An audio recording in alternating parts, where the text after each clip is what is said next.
Mari bersama-sama kita bersatu di dalam doa. Tuhan, terima kasih atas kesempatan pada pagi hari ini ya Tuhan, di mana kami boleh bersama-sama berkumpul di hadapan Tuhan untuk boleh memuji dan menyembah Engkau. Kami tahu bahwa semuanya ini adalah karena anugerah Tuhan di dalam kehidupan setiap kami. Dan saat ini kami rindu mendengarkan kebenaran firman-Mu ya Tuhan. Biarlah kiranya kebenaran firman ini boleh senantiasa tertanam dalam hati setiap kami, boleh bertumbuh dan pada akhirnya berbuah melalui kehidupan masing-masing dari kami. Berkati hamba-Mu yang menyampaikan kebenaran firman Tuhan, Tuhan tolong di dalam segala kelemahannya. Di dalam nama Tuhan Yesus kami berdoa, amin. Silakan duduk jemaat. Shalom. Sudah sungguh bersyukur apabila hari ini sekali lagi diberikan kesempatan untuk boleh menyampaikan kebenaran firman Tuhan. Sudah. Bagi saya secara pribadi, berkhotbah gini bukanlah sesuatu yang mudah, malah cenderung ke menakutkan, saudara. Tapi jujur rasa takut itulah yang justru menjaga saya ya. Kalau orang khotbah terus sudah nggak ada rasa takut-takutnya sih ya bahaya juga ya. Hari ini kita akan membaca sebuah kebenaran firman Tuhan yang terambil dari Yohanes pasalnya yang keempat, ayatnya yang pertama sampai ayatnya yang ke-42, saudara. Karena panjang, saya tidak akan baca semuanya, saya akan bacakan ayat buat saudara, saudara ikuti kalau nanti saya instruksikan untuk berpindah ayat. Firman Tuhan hari ini diberikan tema air hidup bagi jiwa yang haus. Mari kita baca kebenaran firman Tuhan. Yohanes pasal yang keempat. Ketika Tuhan Yesus mengetahui bahwa orang-orang Farisi telah mendengar bahwa ia memperoleh dan membaptis murid lebih banyak daripada Yohanes, meskipun Yesus sendiri tidak membaptis melainkan murid-muridnya, ia pun meninggalkan Yudea dan kembali ke Galilea. Ia harus melintasi daerah Samaria. Maka sampailah ia ke sebuah kota di Samaria yang bernama Syikar, dekat tanah yang diberikan Yakub dahulu kepada anaknya Yusuf. Di situ terdapat sumur Yakub. Yesus sangat letih oleh perjalanan, karena itu ia duduk di pinggir sumur itu. Hari kira-kira pukul 12. Maka datanglah seorang perempuan Samaria hendak menimba air, kata Yesus kepadanya, berilah aku minum. Sebab murid-muridnya telah pergi ke kota dan membeli makanan. Maka kata perempuan Samaria itu kepadanya, masakan engkau seorang Yahudi minta minum kepadaku seorang Samaria? Sebab orang Yahudi tidak bergaul dengan orang Samaria. Jawab Yesus kepadanya, jikalau engkau tahu tentang karunia Allah dan siapakah dia yang berkata kepadamu, berilah aku minum, niscaya engkau telah meminta kepadanya dan ia telah memberikan kepadamu air hidup. Kata perempuan itu kepadanya, Tuhan, engkau tidak punya timba dan sumur ini amat dalam. Dari manakah engkau memperoleh air hidup itu? Adakah engkau lebih besar daripada bapa kami Yakub yang memberikan sumur ini kepada kami dan yang telah minum sendiri dari dalamnya, ia serta anak-anaknya? Jawab Yesus kepadanya, barang siapa minum air ini, ia akan haus lagi. Tetapi barang siapa minum air yang akan kuberikan kepadanya, ia tidak akan haus untuk selama-lamanya. Sebaliknya air yang akan kuberikan kepadanya akan menjadi mata air di dalam dirinya yang terus-menerus memancar sampai kepada hidup kekal. Kata perempuan itu kepadanya, Tuhan, berikanlah aku air itu, supaya aku tidak haus dan tidak usah datang lagi ke sini untuk menimba air. Kata Yesus kepadanya, pergilah, panggillah suamimu dan datang ke sini. Kata perempuan itu, aku tidak mempunyai suami. Kata Yesus kepadanya, tepat katamu bahwa engkau tidak mempunyai suami. Sebab engkau sudah mempunyai 5 suami dan yang ada sekarang padamu bukanlah suamimu. Dalam hal ini engkau berkata benar. Kata perempuan itu kepadanya, Tuhan, nyata sekarang padaku bahwa engkau seorang nabi. Nenek moyang kami menyembah di atas gunung ini, tetapi kamu katakan bahwa Yerusalemlah tempat orang menyembah. Kata Yesus kepadanya, percayalah kepadaku, hai perempuan. Saatnya akan tiba bahwa kamu akan menyembah Bapa bukan di gunung ini dan bukan juga di Yerusalem. Kamu menyembah apa yang kamu tidak kenal. Kami menyembah apa yang kami kenal, sebab keselamatan datang dari bangsa Yahudi. Tetapi saatnya akan datang dan sudah tiba sekarang bahwa penyembah-penyembah benar akan menyembah Bapa dalam roh dan kebenaran, sebab Bapa menghendaki penyembah-penyembah demikian. Allah itu roh, barang siapa menyembah dia harus menyembahnya dalam roh dan kebenaran. Jawab perempuan itu kepadanya, aku tahu bahwa Mesias akan datang, yang disebut juga Kristus. Apabila ia datang, ia akan memberitakan segala sesuatu kepada kami. Kata Yesus kepadanya, "Akulah dia yang sedang berkata-kata dengan engkau." Kita lompat ke ayatnya yang ke-39 sampai ayatnya yang ke-42. Ayat 39 berbunyi demikian. Dan banyak orang Samaria dari kota itu telah menjadi percaya kepadanya karena perkataan perempuan itu yang bersaksi. Ia mengatakan kepadaku segala sesuatu yang telah kuperbuat. Ketika orang Samaria itu sampai kepada Yesus, mereka meminta kepadanya supaya ia tinggal pada mereka. Dan ia pun tinggal di situ 2 hari lamanya. Dan lebih banyak lagi orang yang menjadi percaya karena perkataannya. Dan mereka berkata kepada perempuan itu, "Kami percaya, tetapi bukan lagi karena apa yang kau katakan. Sebab kami sendiri telah mendengar dia, dan kami tahu bahwa dialah benar-benar juru selamat dunia." Sedemikian jauh pembacaan kita akan kebenaran firman Tuhan. Saudara yang terkasih di dalam Tuhan, saya ingin mengawali khotbah ini dengan sebuah cerita, saudara, bahwa di tahun 2018 ada seorang pemuda bernama Aldi Novel Aldilang, saudara. Dia ini seorang pemuda yang diundang ke Net TV, saudara. Karena apa, saudara? Karena dia mengalami sebuah kisah yang unik sekaligus menegangkan di dalam kehidupannya. Saudara, dia adalah seorang pemuda Minahasa yang berprofesi sebagai penjaga rakit penangkap ikan di tengah lautan. Jadi tugasnya adalah di tengah laut ada misalnya kayak keramba untuk nangkap ikan, saudara, dia di situ jagain. Nanti 2 atau 3 hari ada kapal datang nganterin dia makanan, seperti itu terus, saudara. Nah, satu kali di tahun 2018, saudara, gubuk yang dia tinggali di tengah lautan itu, talinya terputus dari jangkarnya, saudara. Jadi kemudian dia terombang-ambing seperti demikian, saudara.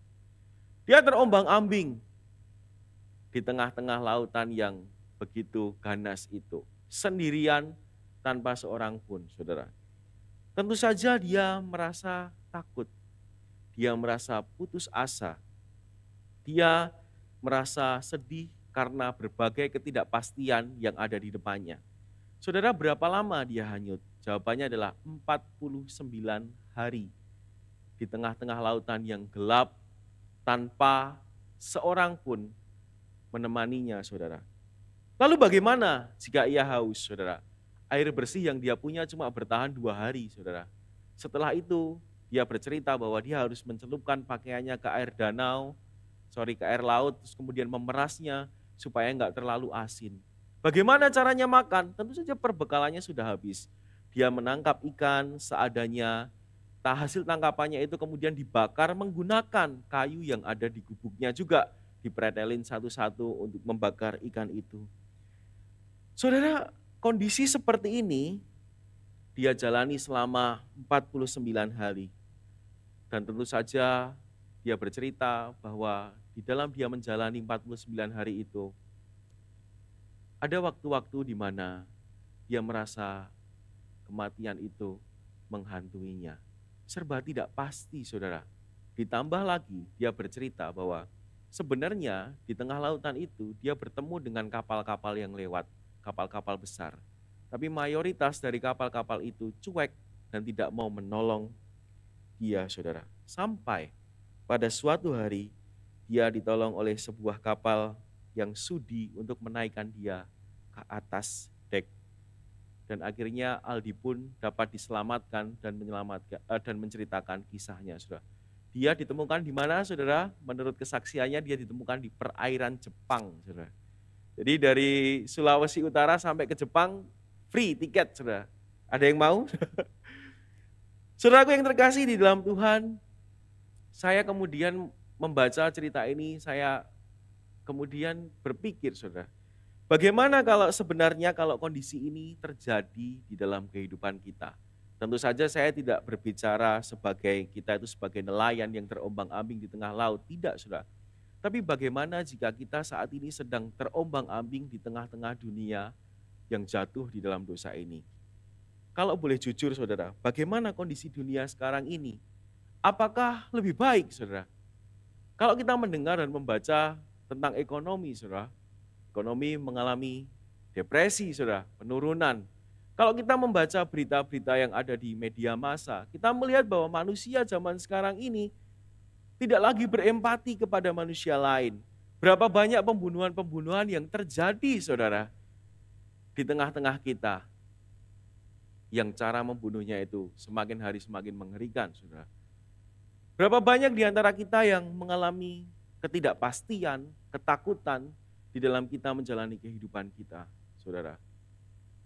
Atau ada di sisi lain, kita adalah orang-orang yang mencari bagaimana supaya hati saya ini bisa tenang, bisa puas di dalam kehidupan ini. Saudara, kalau kita melihat kisah itu, maka sebenarnya mungkin mirip-mirip dengan kisah yang dialami oleh wanita Samaria ini. Saudara, siapa dia? Dia adalah orang yang sebenarnya berada di dalam putus asa, saudara. Kalau nggak putus asa, suaminya nggak mungkin 5, saudara. Dia mencari kepuasan-kepuasan di dalam hidupnya, dan semakin dia mencari malah semakin nggak ketemu, saudara. Dia malah menjadi wanita yang dicap sebagai wanita tunasusila, saudara. Sebelum Tuhan Yesus kemudian datang menghampirinya. Unik sekali, saudara. Tuhan Yesus itu secara sengaja, saudara, rindu menghampiri perempuan Samaria ini. Nah, saudara, kalau kita membaca kisah ini, maka saya akan membaginya menjadi 2 hal. Yang pertama, saudara, kita bisa melihat melalui kisah ini bahwa ada manusia yang fana, yang menerima air hidup yang kekal. Saudara, sebenarnya orang Yahudi itu tidak bergaul dengan orang Samaria maupun sebaliknya. Orang Yahudi menganggap orang Samaria ini sebagai keturunan campuran yang sudah tidak murni lagi. Tetapi orang Samaria juga seringkali mengecap orang Yahudi ini sebagai orang yang munafik dan seterusnya. Jadi mereka berdua itu nggak mau ketemu. Umumnya orang Yahudi itu akan menghindari daerah-daerah Samaria. Tetapi di dalam perjalanan kali ini dikatakan bahwa Tuhan Yesus harus, saudara, melintasi daerah Samaria. Pertanyaannya, siapa yang mengharuskan Tuhan Yesus untuk melewati daerah Samaria? Nggak ada, saudara.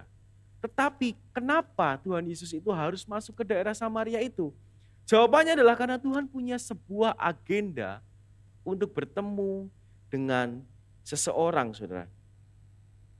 Tuhan Yesus ingin menemui seseorang yang digambarkan di dalam Alkitab ini adalah seorang wanita Samaria. Bukan hanya seorang wanita Samaria, melainkan seorang wanita Samaria yang tunasusila, saudara. Hal ini tidak umum, karena biasanya para rabi Yahudi menghindari ketemu dengan orang Samaria, apalagi perempuan Samaria, apalagi perempuan Samaria yang tunasusila, pasti dihindari. Karena orang akan melihat guru ini menjadi tidak lagi hormat, atau kredibilitasnya mungkin dipertanyakan ketika seorang rabi Yahudi bertemu dengan perempuan yang seperti ini. Tetapi kepada orang itulah Tuhan Yesus datang, saudara. Kita melihat bahwa wanita Samaria ini mengambil air sendirian. Ini juga nggak umum, saudara. Karena biasanya orang wanita Samaria akan mengambil air itu bersama-sama. Karena di sana ada peribahasa, berat sama dipikul, ringan sama dijinjing. Kan kira-kira seperti itu kan ya. Tapi dia mengambilnya sendirian. Kenapa begitu, saudara? Karena mungkin dia dijauhi orang. Seperti itu. Terima kasih, Ko Andre. Karena mungkin dia tidak ada komunitas sama sekali. Ditambah lagi, saudara, dikatakan dia itu mengambil airnya pukul 12. Atau bisa dikatakan tengah hari. Panas banget, saudara. Karena dia menghindari keramaian untuk bertemu dengan orang itu. Saya paham mungkin wanita Samaria ini merasa dirinya sudah begitu berdosa. Jadi dia menghindari masyarakat. Tetapi untuk wanita seperti inilah Tuhan Yesus itu mendatanginya. Analoginya seperti ini, saudara. Presiden kita yang terdahulu, saudara, Bapak Jokowi, satu kali itu pernah tiba-tiba ngide datang ke kondangan anaknya seorang pawang rusa yang ada di istana. Jadi tiba-tiba aja dia minta pas pampres, aku mau datang gitu. Dia masuk-masuk gang kecil, lalu dia mendatangi kondangan itu. Kira-kira apa yang dirasakan oleh pawang rusa itu beserta dengan anaknya dan keluarganya? Pasti mereka sangat senang dan pasti ada pikiran seperti ini, siapa saya ini? Kok seorang presiden itu mau mendatangi saya? Bahkan kalau saya didatangi Bapak Presiden, wes nggak mungkin juga sih. Saya akan merasa siapa saya ini? kok sampai Bapak Presiden mendatangi saya. Nah apalagi ini saudara, seorang Samaria yang berdosa, yang dianggap sebagai sampah masyarakat. Allah yang maha besar, Allah yang maha agung itu, Allah yang maha benar itu mau mendatangi orang yang seperti ini. Apa sih sebenarnya maksud Tuhan Yesus untuk setiap kita dengan dia melakukan ini? Saudara, Tuhan Yesus punya maksud bahwa Allah itu ingin menunjukkan bahwa ia yang begitu agung, ia yang begitu mulia, ia yang begitu besar, itu sudi mendatangi kita, manusia yang berdosa. Siapa saudara kita ini? Sehingga Allah itu mau jauh-jauh datang dari surga, mati di atas kayu salib buat kita. Kita bukan siapa-siapa, saudara. Tetapi karena kasih Allah yang besar itu, membuat ia quote on quote harus datang ke dalam dunia ini, menyelamatkan setiap kita dan menemui setiap kita. Sungguh saudara, tidak ada anugerah di dalam dunia ini yang lebih besar daripada hal ini saudara. Saudara, kepada wanita Samaria itu Tuhan Yesus ngapain? Dia berkata seperti ini, jikalau engkau tahu tentang karunia Allah dan siapakah dia yang berkata kepadamu, berilah aku minum, niscaya artinya pastilah saudara, engkau telah meminta kepadanya dan ia telah memberikan kepadamu air hidup. Jadi Tuhan Yesus datang kepada orang yang berdosa, bahkan digambarkan sangat berdosa, lalu Tuhan Yesus memberikan air hidup kepadanya. Memang sebelumnya wanita Samaria ini tanya, loh Tuhan itu kan bukan orang Samaria, Tuhan itu kan orang Yahudi, kenapa minta air minum kepada saya yang adalah orang Samaria ini? Nah Tuhan Yesus jawab ini, niscaya kalau kamu beri aku minum, kalau kamu tahu siapa dia yang berkata kepadamu, berilah aku minum, engkau telah memintanya dan ia telah memberikan kepadamu air hidup, saudara. Pertanyaannya, apakah air hidup yang dimaksud di dalam bagian ini? Saudara, waktu saya menyelidiki bagian ini, ada dua pandangan, begitu ya. Pandangan yang pertama, air hidup itu adalah keselamatan yang diberikan Tuhan melalui kematian Tuhan Yesus Kristus di dalam diri kita. Tetapi pandangan yang kedua ada yang mengatakan bahwa air hidup itu adalah Roh Kudus. Nah, supaya inline atau sejalan dengan pemikirannya Rasul Yohanes, maka saya mengajak setiap kita membuka Yohanes pasal 7 ayat 38 sampai ayat 39. Saudara, di dalam Yohanes pasal yang ke-7 ayat 38 sampai 39 dikatakan seperti ini. Barang siapa percaya kepadaku seperti yang dikatakan oleh kitab suci, dari dalam hatinya akan mengalir aliran-aliran air hidup, yang dimaksudkannya ialah roh yang akan diterima oleh mereka yang percaya kepadanya. Sebab roh itu belum datang karena Yesus belum dimuliakan. Jadi menurut Yohanes, air hidup itu adalah roh Allah atau Roh Kudus yang diberikan kepada manusia. Tetapi pandangan bahwa air hidup adalah keselamatan juga nggak salah. Karena Roh Kudus datang itu untuk apa? Untuk menginsafkan kita dari dosa dan untuk membuat kita mampu menerima anugerah keselamatan yang dari Tuhan Yesus itu. Jadi Roh Kudus datang ke dunia ini adalah untuk membuat kita percaya kepada penebusan Tuhan Yesus. Pertanyaannya bagi kita, saudara, mungkin kita hari ini sudah orang Kristen selama bertahun-tahun, bahkan dari lahir KIA kita, kalau orang lahir belum ada KTP ya, KIA kita agamanya Kristen, saudara, sampai hari ini kita masih Kristen. Tetapi yang menjadi pertanyaan, sungguhkah kita mengerti bahwa keselamatan yang dibawa oleh Roh Kudus itu adalah hal yang begitu berharga bagi hidup kita? Kalau orang sudah sungguh-sungguh paham bahwa keselamatan itu adalah sesuatu hal yang paling berharga, maka sebenarnya dia tidak akan mencari kepuasan dari hal yang lain. Karena dirinya sendiri sudah puas karena kehadiran Tuhan di dalam hidupnya, saudara. Jadi sudahkah kasih dari Allah itu menyentuh hidup setiap kita? Sudahkah kasih dari Allah itu mempesona hati kita? Sudahkah kasih dari Allah itu menjamah lubuk hati kita yang terdalam. Sudah ngomong-ngomong disentuh oleh kasih Allah, ini sebuah konsep yang abstrak ya. 2 minggu yang lalu saya pelayanan di anak kelas 6 SD Kalam Kudus retret gitu ya. Lalu di dalam retret itu saya dipercayakan bawa satu sesi, kira-kira seperti itu. Nah setelah sesi, kemudian saya mengadakan sedikit altar call atau perenungan biasa. Saya mengajak anak-anak untuk tenang, yaitu satu-satunya momen di mana anak-anak bisa tenang ya. Biasanya tenaganya banyak, tapi hari itu dia bisa tenang. Anak-anak sekitar mungkin berapa ya, 80 sampai 100 orang ya, tenang. Kemudian saya tanya, sudahkah kalian itu disentuh oleh Tuhan, mengalami kasih Tuhan? Ya saya ngomong beberapa hal, lalu kemudian Roh Kudus bekerja dalam hati mereka. Beberapa dari mereka itu berdoa secara kusyuk, beberapa dari mereka mulai meneteskan air mata dan menangis. Dan malam hari itu menjadi malam yang indah. Tapi saudara, saya juga nggak terlalu yakin bahwa anak-anak itu sungguh-sungguh mengerti. Karena faktanya ada anak yang kemudian tanya saya, Mister, maksudnya disentuh oleh Allah itu apa? Saya tadi nangis sih. Cuman apakah itu disentuh oleh Allah? Apakah ketika hati kita dijamah oleh Tuhan itu sama dengan kita harus menangis, saudara? Jawabannya enggak juga, saudara. Kalau kita melihat di dalam Alkitab, orang yang disentuh Tuhan hatinya, itu kira-kira terjadi 2 hal, saudara. Yang pertama, saudara, dia itu sadar bahwa dia adalah manusia yang berdosa. Kita lihat kasusnya Petrus.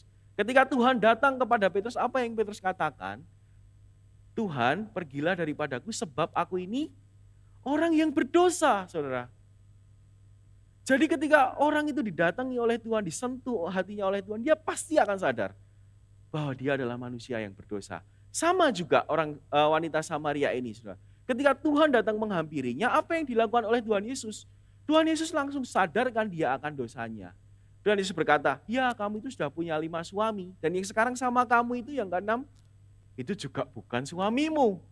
Jadi Tuhan Yesus langsung to the point, ngomong bahwa masalah terbesar di dalam hidup itu adalah dosa. Sama juga kepada setiap kita. Saudara, kenapa dunia ini begitu kacau dengan banyak hal? Masalah utamanya adalah dosa. Jadi kalau Tuhan datang di dalam kehidupan kita, pasti kita itu akan sadar bahwa kita adalah orang berdosa. Tetapi saudara, menariknya, ketika Tuhan itu menyentuh hati kita, menyentuh hati manusia, dia akan tahu di saat yang sama, dia sadar dia akan manusia berdosa. Di saat yang sama juga dia akan sadar bahwa kasih Allah yang begitu besar itu tersedia bagi dia. Jadi kita tahu nih bahwa kita adalah orang berdosa, kita bertobat dari dosa kita. Bahkan di dalam Matius pasal yang kelima dikatakan, berbahagialah orang yang berduka cita. Artinya berbahagialah orang yang menyesal akan dosa-dosanya. Karena dia berbahagia. Kenapa dia berbahagia? Karena ketika dia menyesal akan dosanya, Tuhan itu datang dan memulihkan kehidupannya. Nah inilah peran Roh Kudus, saudara, air hidup itu dalam kehidupan kita. Ketika kita pengakuan dosa misalnya di dalam gereja, itu bukan hanya sebuah part liturgi belaka, tapi itu untuk mengingatkan kita bahwa kita memang benar-benar berdosa. Tapi di saat yang sama, berita anugerah itu juga tersedia bagi setiap kita. Ketika Tuhan jamah kita, kita sadar dosa kita, tapi di saat yang sama, kita tahu bahwa Tuhan itu mengasihi kita. Maka apa yang Tuhan katakan kepada wanita Samaria ini? Setelah dia ngomong banyak hal. Dia berkata, percayalah kepadaku, hai perempuan. Setelah dia sadar akan dosanya, saudara, Tuhan mengajak dia untuk percaya kepada Tuhan. Bagaimana dengan kita hari-hari ini, saudara? Apakah dosa itu bukan menjadi sesuatu hal yang luar biasa bagi kita? Ya biasa aja lah, semua orang juga begitu. Saudara, jangan begitu. Minta Tuhan sentuh hati kita sehingga kita sadar kita ini adalah orang yang berdosa. Dan di saat yang sama mintalah belas kasihan dari Tuhan itu bagi setiap kita. Karena tanpa anugerah dan belas kasihan Tuhan, kita ini sebenarnya bisa apa di dalam hidup ini? Gak bisa, saudara. Maka dari itu sebagai hamba Tuhan, hari ini saya ingin memberikan sebuah pertanyaan yang sama sebuah dorongan yang sama dengan apa yang Tuhan Yesus katakan kepada wanita Samaria itu. Saya ingin berkata, maukah engkau percaya kepada Kristus, hai jemaat? Percayalah kepada Kristus, maka engkau tidak akan haus lagi. Percayalah saudara dengan sungguh-sungguh kepada Tuhan. Mintalah belas kasihan dan anugerah Tuhan. Karena hanya itulah yang memampukan engkau untuk percaya kepada Tuhan. Berdoalah kepada Roh Kudus tolong saya untuk saya bisa sungguh-sungguh percaya kepada Tuhan Yesus.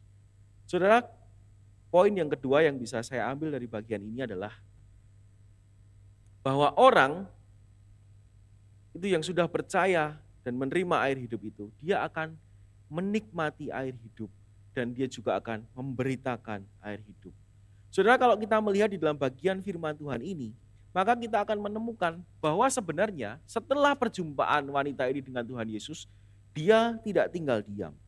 Saya percaya bahwa dia pasti akan menceritakan tentang Tuhan Yesus kepada orang-orang di sekitarnya. Meskipun di dalam Alkitab tidak dicatat apa yang wanita Samaria ini katakan. Tetapi saudara, catatan di dalam ayat ke-39a, di mana dikatakan, dan banyak orang Samaria dari kota itu telah menjadi percaya kepadanya karena perkataan perempuan itu. Ini menunjukkan bahwa perempuan ini tidak berdiam diri, saudara. Perempuan ini menceritakan tentang Tuhan Yesus kepada saudara-saudaranya. Dan ini pola di Alkitab yang sering kali terjadi. Di mana ketika seseorang itu sungguh-sungguh kenal Tuhan, pasti dia itu akan menceritakan Tuhan kepada orang lain. Contoh siapa? Rasul Paulus misalnya, ketika Tuhan sentuh hatinya di perjalanan menuju ke Damsyik itu, apa yang dia lakukan? Sudah, dia menyebarkan kasih Tuhan kepada orang lain. Beberapa minggu yang lalu kita mendengar kisah Matius pemungut cukai. Ketika dia berada di pojokan itu, merasa berdosa sekali, Tuhan menyentuh dia. Setelah itu dia jadi apa? Pemberita Injil, saudara. Kenapa orang-orang ini bisa begitu, saudara? Jawabannya adalah kasih yang Tuhan berikan kepada dirinya itu terlampau besar, saudara. Sehingga membuat dia tidak mungkin untuk tidak menceritakannya kepada orang lain. Saudara, beberapa minggu yang lalu saya pergi dengan kakak sepupu saya ke daerah Karanganyar, saudara. Namanya daerah Kerjo, saudara. Beberapa di sini tahu kalau Kerjo, ke daerah Kerjo cari apa? Cari apa? Durian, saudara. Durian adalah buah yang enak, saudara, bagi mereka yang suka. Bagi yang tidak suka, saudara, bau durian sangat menyiksa sekali. Saya suka, istri saya nggak suka. Makanya saya makan diem-diem. Jangan kasih tahu istri saya, saudara. Jadi saya pergi ke daerah Kerjo mencari buah durian. Saya nggak bisa bilang sebuah karena saya makan beberapa, saudara. Beberapa buah durian. Dan durian di sana enak, saudara. Ya kan? Biasanya kan kalau penjual durian itu ketika duriannya nggak enak itu alasannya banyak. Oh, hujannya banyak, Pak. Jadi duriannya nggak matang. Nanti kalau musim kemarau nggak ada hujan, Pak. Jadi banyak sekali alasan, saudara.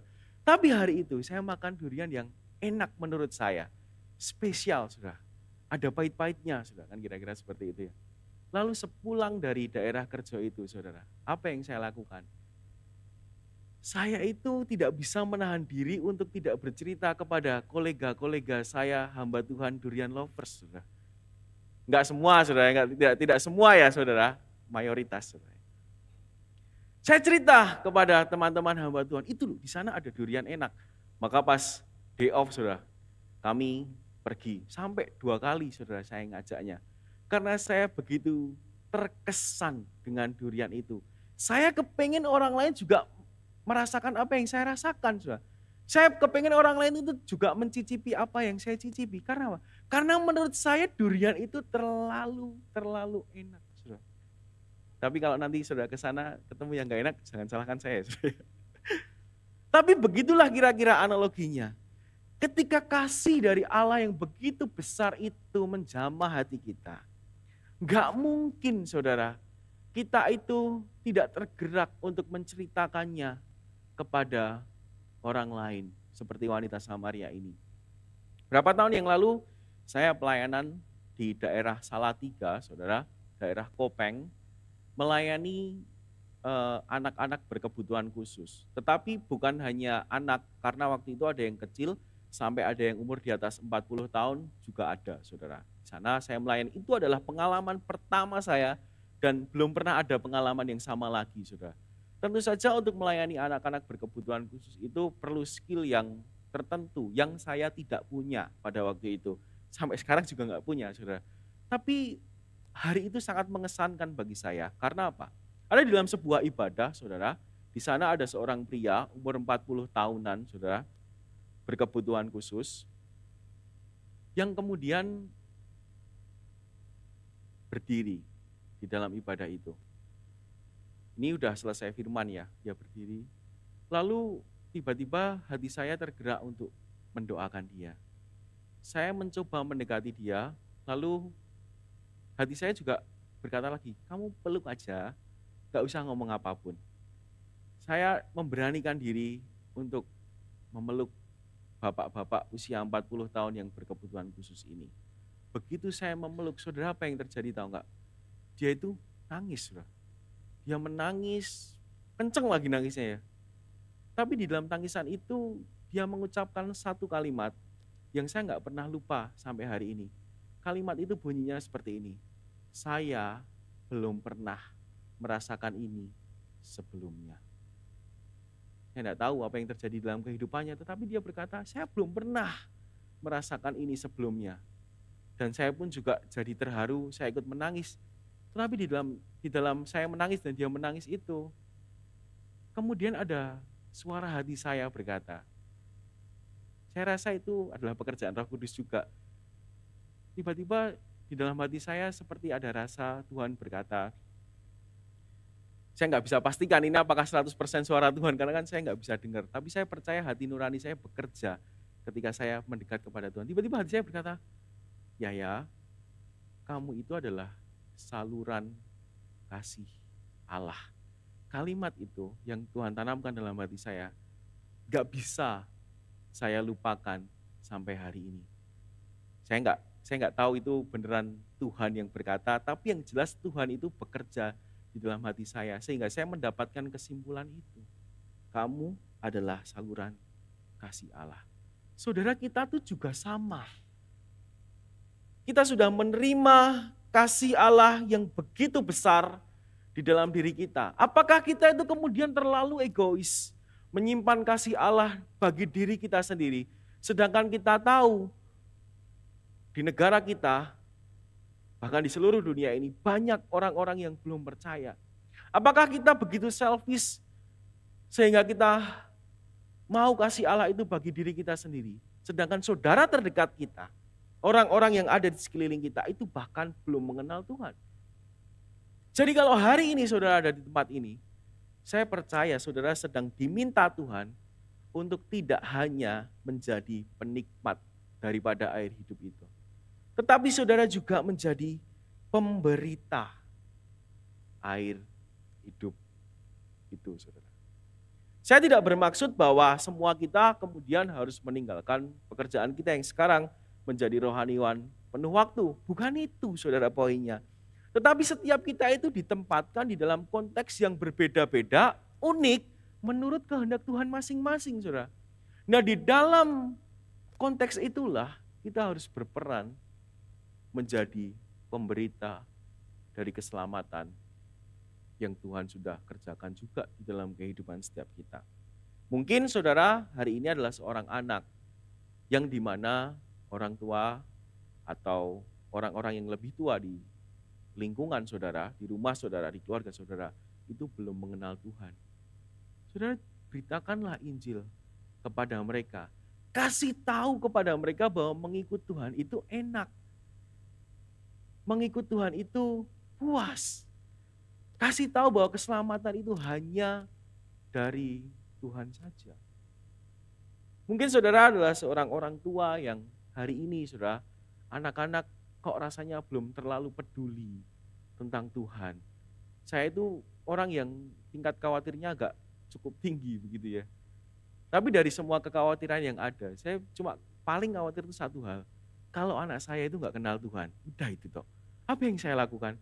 Ya saya berdoa di hadapan Tuhan, saya belajar, Tuhan tolong kalau Tuhan berkenan anakku Tuhan.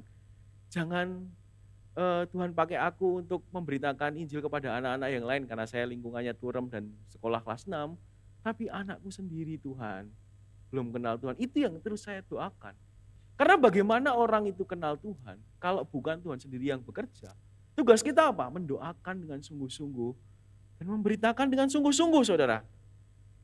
Jangan kemudian, ya anakku saya taruh gereja, nanti pulang dia langsung jadi seperti pendeta. Kan enggak gitu juga. Ada peran orang tua di sana, di dalamnya yang memberitakan Injil bagi anak-anak. Mungkin saudara, kita adalah orang Kristen mula-mula di keluarga kita saat ini. Banyak dari keluarga kita yang belum mengenal Tuhan. Jadilah terang di sana. Beritakanlah tentang Kristus di sana. Mungkin saudara adalah pebisnis atau pekerja yang lingkungan pekerjaannya itu mayoritas belum percaya kepada Tuhan. Beritakanlah tentang Kristus di sana, saudara. Karena itulah yang Tuhan mau. Di mana kita menerima anugerah keselamatan itu melalui pekerjaan Roh Kudus dan kita membagikannya. Melalui kisah perempuan Samaria ini kita diingatkan akan dua hal itu. Oleh sebab itu saya berdoa sebagai seorang hamba Tuhan supaya jemaat gereja ini bukan menjadi jemaat yang fokus menikmati kasih itu bagi dirinya sendiri, tetapi juga kemudian membagikannya kepada orang lain. Nah kalau nanti orang lain nggak percaya gimana? Itu bukan tugas kita, saudara. Itu adalah tugasnya Roh Kudus. Tugas kita adalah membagikan kasih Allah itu kepada orang lain. Mari kita berdoa. Terima kasih ya Tuhan atas kesempatan di mana kami boleh mendengarkan kebenaran firman Tuhan. Kebenaran firman Tuhan yang mengingatkan kami bahwa kasih Tuhan itu begitu besar bagi setiap kami. Dan saat ini ya Tuhan, kami rindu untuk menjadi anak-anak Tuhan yang boleh menikmati kasih itu di dalam kehidupan setiap kami. Dan kami juga membagikannya kepada orang-orang yang belum mengenal Tuhan. Mungkin itu adalah orang-orang terdekat kami, mungkin itu adalah keluarga kami sendiri, mungkin itu adalah kolega kami di dalam pekerjaan dan seterusnya. Kami rindu dipakai Tuhan untuk menjadi saluran dari kasih Allah di dalam kehidupan mereka. Mampukan kami Tuhan, tolong kami untuk tidak hanya menjadi penikmat daripada air hidup itu, tetapi juga menjadi pemberita daripada air hidup itu. Terima kasih di dalam nama Tuhan Yesus kami menyerahkan kehidupan kami. Amin.